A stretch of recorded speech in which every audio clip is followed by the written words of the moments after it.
Généralement, c'est ce qui va exciter un peu la vieille. Voilà, donc là, on a affaire soit à un beau client, soit un client dans les algues.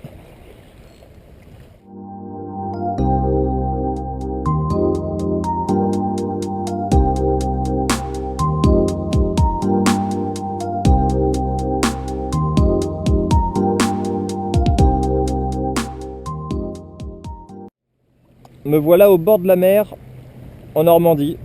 Je suis parti à la pêche en voulant pêcher un peu le bar à vue dans la ceinture à fucus. En fait, c'est une algue qu'on va trouver au milieu de l'estran et on peut pêcher assez facilement le bar à vue lorsque l'eau affleure ces algues-là. Et malheureusement, je suis arrivé un petit peu trop tard parce que je connaissais pas la route, j'ai mis plus de temps que prévu. Bref, c'était un peu la galère. Donc j'ai dû improviser une petite pêche sur place et j'ai vu qu'il y avait beaucoup de poissons de roche. Donc comme j'ai une petite canne light, je vais faire un petit peu de light rock fishing, donc pêcher dans les rochers avec une canne light et un petit leurre. Alors ça peut être un petit finesse comme ça, mais ça peut aussi être un petit shad, une petite imitation d'écrevisse, enfin en l'occurrence de crevettes ou de crabes, voilà. Il y a vraiment moyen de s'amuser avec les petits poissons de roche, c'est très simple à mettre en place. Il suffit de repérer des jolies trouées comme j'ai devant moi avec quelques laminaires, etc. Et à marée basse, en attendant que ça remonte et qu'on puisse pêcher des espèces comme le bar, le lieu jaune, on peut s'amuser sur les poissons de roche super facilement. Alors le petit leurre que je vais utiliser, c'est un Shading Pact Ketek en 3 pouces. Alors je vais commencer avec ça parce que j'ai des très bons résultats avec ce leurre. Là, légèrement brillant comme ça, comme il y a du soleil, ça peut être vraiment sympa. Ça imite à la fois un alevin et à la fois une petite crevette, un truc qui serait posé sur le vent, un petit verre. L'idée c'est vraiment d'avoir en fait un leurre qui émette donc à la fois des petites vibrations et aussi qui ait une certaine odeur. Les vieilles sont des poissons qui sont assez réceptifs au leurre muni d'attractants et donc comme le leurre est bourré d'attractants calamars, ça en fait vraiment un leurre sympa pour pêcher ce genre de poisson. Une petite tête plombée texan, 5 grammes. Le texan c'est carrément obligatoire dans ce genre de milieu. Vous voyez là il y a des algues de partout, il y a des roches de partout. Si j'ai pas du texan c'est foutu. Donc on va voir ce que ça donne, on va essayer de faire quelques poissons puis de s'amuser.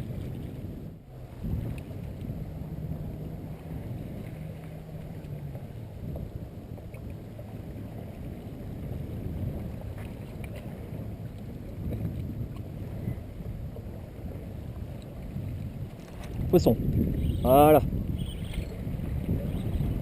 On va l'arrêter avant qu'elle plonge dans les cailloux. Ah, elle est magnifique. C'est vraiment un poisson qui a des superbes couleurs.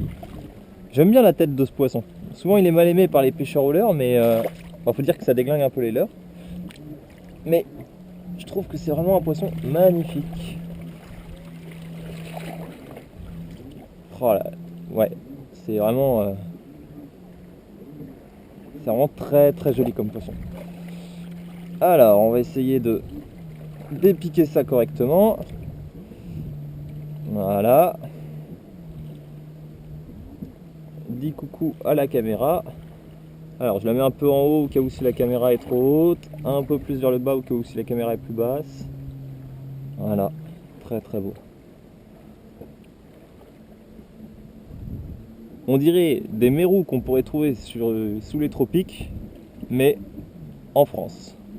Et ça a des dents, c'est vraiment un poisson prédateur par excellence, crustacés et compagnie. Allez, on va les remettre à l'eau gentiment, parce qu'il fait chaud. File dans les algues, cocotte. Bon bah voilà, un premier poisson avec une petite canne light sur un leurre un leurre 3 pouces. C'est vraiment, si vous n'arrivez pas à faire du bar au bord de l'eau, allez vous amuser dans les cailloux, chercher les vieilles. C'est vraiment marrant.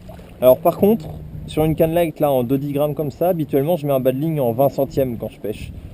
Sachant qu'on est dans les cailloux et compagnie, je suis un petit peu monté, je suis en 25 centièmes. Ça me permet d'être un petit peu plus résistant à l'abrasion. Vous pouvez monter jusqu'à 30 centièmes si vous pêchez avec des grammages assez forts. Là moi je suis avec 5 grammes donc c'est difficilement... Bon, à 30 centièmes ça passe mais il faut pas aller au-dessus quoi, sinon votre leurre il nage plus du tout. Sachant que j'ai au moins 4 mètres de bas de ligne là, je dois avoir 4 ou 5 mètres. Mettez pas trop raide sinon le leurre nagera plus. Mais voilà, faut pas non plus s'amuser à pêcher en 15 centièmes parce qu'au premier caillou que le fil va heurter, en fait il va couper quoi. À cause de ce qu'on appelle des balanes, voilà, des petits coquillages, des petits crustacés qui vivent collés sur les rochers, bah il y en a partout. Vous savez, c'est ce qui râpe les pieds. Et bah ça, sur le fluorocarbone, c'est abrasif comme pas possible et ça va éclater votre tuile.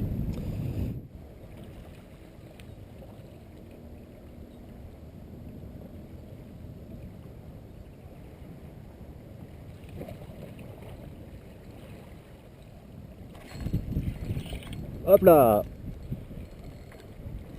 Olé. Oh bah je les drop à une vitesse incroyable. J'avais peur qu'elles rentrent dans les algues parce que c'est un peu dangereux. Voilà, donc eh ben, un autre petit poisson de roche. Alors cette fois, c'est pas une vieille. Vous allez pouvoir le regarder de près, j'espère qu'il est bien devant la caméra. C'est pas une vieille, c'est ce qu'on appelle un crénilabre. C'est un labridé, donc ça fait partie de la même famille que les vieilles.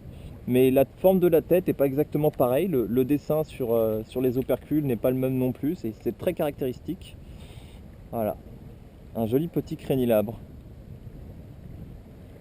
Donc toujours avec le même montage.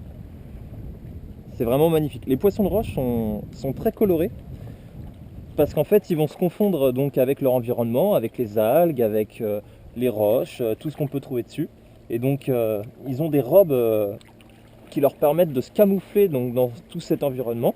Là on est sur un environnement qui est très vert, rouge, brun, donc les poissons vont arborer des couleurs assez similaires en fait à ça. Et à la manière d'un camouflage militaire, il va y avoir plein de petites taches, plein de petits dessins différents sur la robe du poisson pour vraiment se confondre et pouvoir évoluer dans ce milieu, à la fois en étant caché des prédateurs, parce que une vieille ça peut se faire bouffer par n'importe quel poisson plus gros qu'elle, hein. Une petite vieille grande comme ça, le bar il passe, il la chope, il n'y a pas de souci.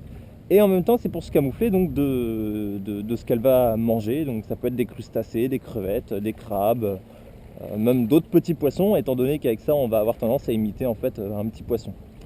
Voilà, donc deuxième poisson, plutôt content. C'est pas très compliqué, on s'amuse et puis on profite du soleil au bord de la mer, quelle que soit la marée, on arrive à trouver du poisson, donc c'est vraiment sympa. Vous voyez, je vérifie à chaque fois par contre mon badling parce que là il est légèrement éraillé, donc je vais couper, je vais enlever 30 cm et puis je vais refaire mon nœud un petit peu plus haut.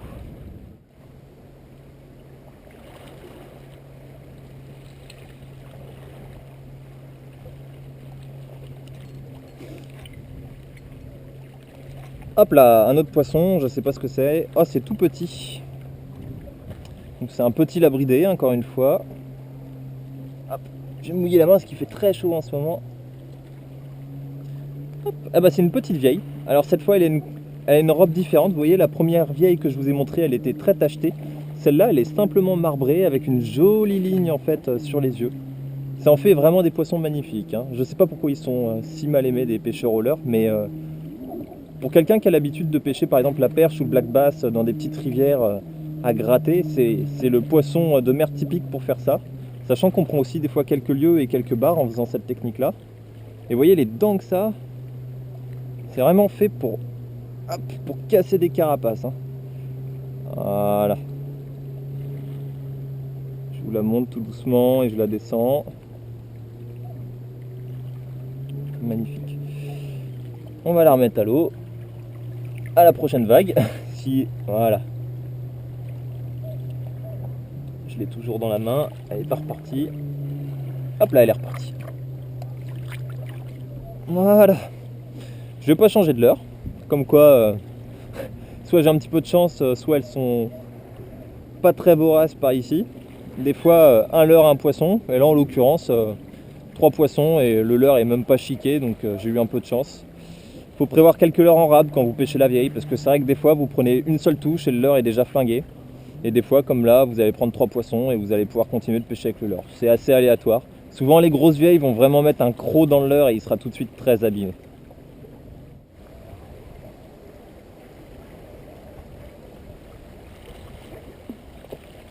Au poisson.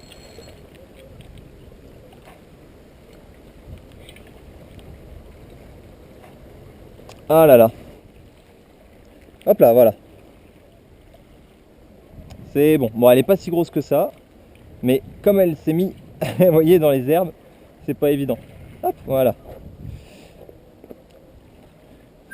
Ah, j'ai eu peur qu'elle soit complètement coincée dedans et que je la retrouve jamais celle-là. Alors c'est le danger hein, d'avoir des petites cannes light comme ça, c'est que quand vous pêchez des endroits très encombrés, vous risquez des fois de laisser des leurres dans la bouche des poissons, c'est pas terrible.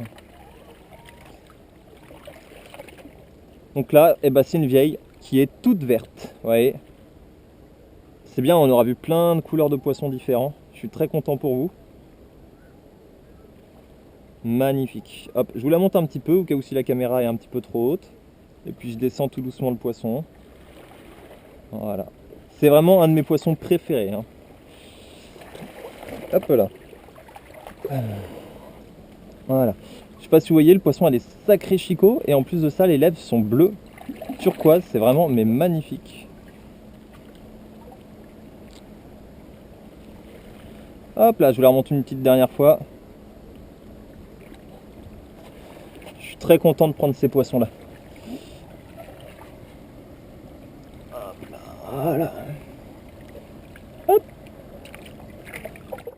Alors là, mon leurre était un petit peu abîmé et j'ai pas de briquet forcément sous la main pour le réparer. Donc j'ai mis le même leurre, version vert. Voilà. On va voir ce que ça donne. Généralement, c'est des couleurs qui marchent plutôt bien.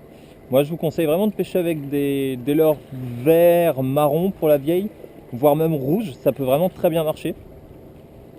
Après, pourquoi pas les coloris fluo, hein, faut essayer, ça dépend des zones. J'ai des zones où les vieilles marchent plutôt bien avec du orange et du rose fluo. À voir, à vous de voir.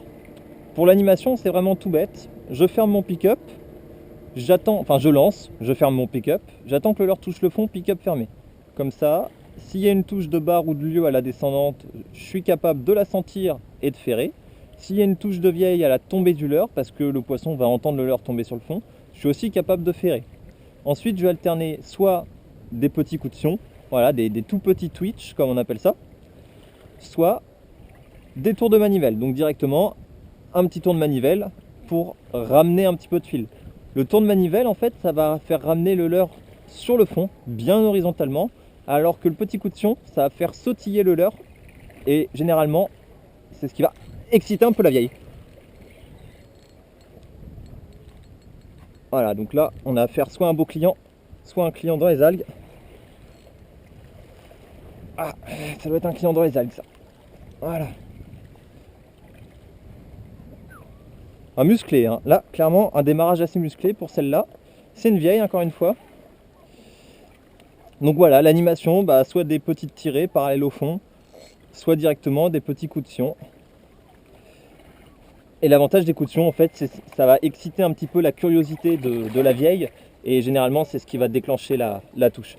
Je préfère me servir des tirées parallèles au fond en moulinant pour directement en fait ramener un petit peu ma bannière et tendre mon fil. Comme c'est une pêche à gratter, il est super important d'avoir le fil bien tendu. Et donc, de temps en temps, après quelques petits coups de sion, hop, après quelques petits coups de sion, elle est repartie à l'eau celle-là. Bon, tant pis. Après quelques petits coups de sion, ramener avec un ou deux petits tours de moulinet votre bannière, c'est quand même vachement pratique pour avoir une meilleure détection des touches. Alors vous voyez là un poisson quand même un petit peu costaud qui est venu m'ouvrir le texan, étant donné que c'est du texan qui est quand même très fin, très light, et qui m'a bien bloqué dans les cailloux. C'est pour ça que c'est aussi important de vraiment bloquer le poisson à la touche, avoir un ferrage ferme et avoir un frein bien serré avec généralement un fluorocarbone de diamètre et de résistance convenable pour pêcher dans les cailloux. Donc là je pêche en 3 pouces. Un fluorocarbone de 25 centièmes, et c'est pas un mal parce que ça me permet de frotter légèrement sur les cailloux sans couper à la moindre, au moindre effleurement des roches. Voilà. Bon c'est plutôt pas mal. J'espère que vous l'aurez vu un petit peu à la caméra. Malheureusement, voilà, comme j'étais concentré et que je vous expliquais ce que je faisais, le poisson m'a glissé des mains. C'est pas grave.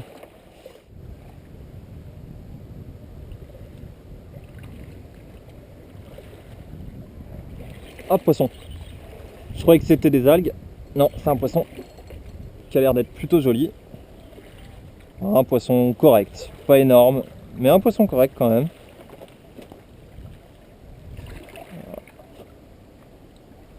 Très joli poisson. Ah, c'est le même type de robe que ce qu'on a vu tout à l'heure. Voilà. Elle est un petit peu plus petite que celle qu'on a prise tout à l'heure, l'autre verte, mais le même type de robe. Et je sais pas si vous voyez, elle a à la fois des petits points bleus et à la fois elle a un point, un joli spot là, orange fluo.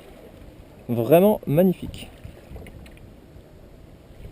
Et là on voit bien la dentition prévue pour manger du crustacé. Je sais pas si vous... Voilà, normalement là vous voyez bien la belle dentition que ça. Donc non seulement ça mange du crustacé, mais ça vous déglingue aussi les leurs, hein. Hop. Voilà. Voilà. Remettre à la flotte. Hop, celle-là est bien repartie. Direct.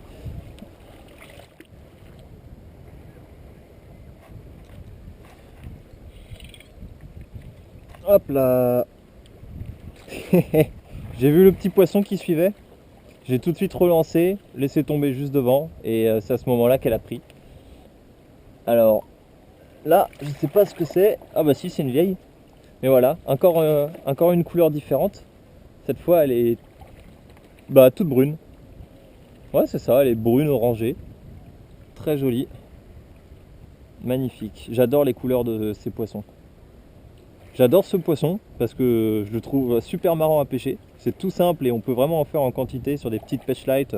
Ça ressemble à des pêches de rivière à gratter. Et, euh, et c'est quand même plus combatif, ça met des gros démarrages.